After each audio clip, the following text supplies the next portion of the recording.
In one sense, which is the pursuit of stories that matter, it's the techniques are very, very similar. Reporters interview, they collect documents, they analyze data, they act precisely as if they were at the New York Times or anywhere else. But in another sense, it's very different because every single day, 365 days a year, a newspaper has to be produced. Whether or not anything really interesting happened yesterday, regardless of whether it was particularly photographic, at the end of the day there will be photographs and there will be words, and they will hopefully be of a high quality.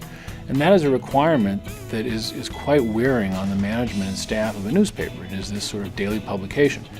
We tend to publish shorter stories. We do publish things that can be an hour or two in the making, but we do not have this pressure to produce a large product every 24 hours. And that is different. It allows people more time to develop stories.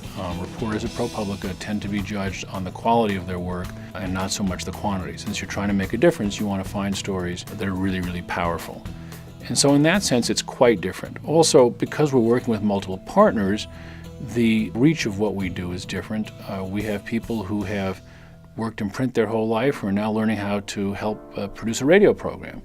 I mean, we're not skilled enough to do it ourselves, but in working with somebody from broadcast or radio, we are developing new skills.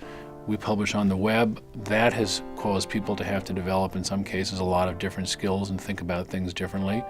And, I think our reporters, piece by piece, are becoming much more adept at thinking about different kinds of platforms. They don't see a lot of distinction among the kinds of media that exist. They're more interested in what's the best way to tell the story and what's the most impact that you can get.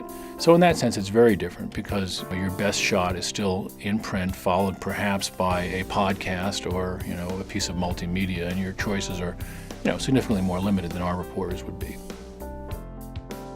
Read and watch more from Stephen Engelberg at btnn.tv.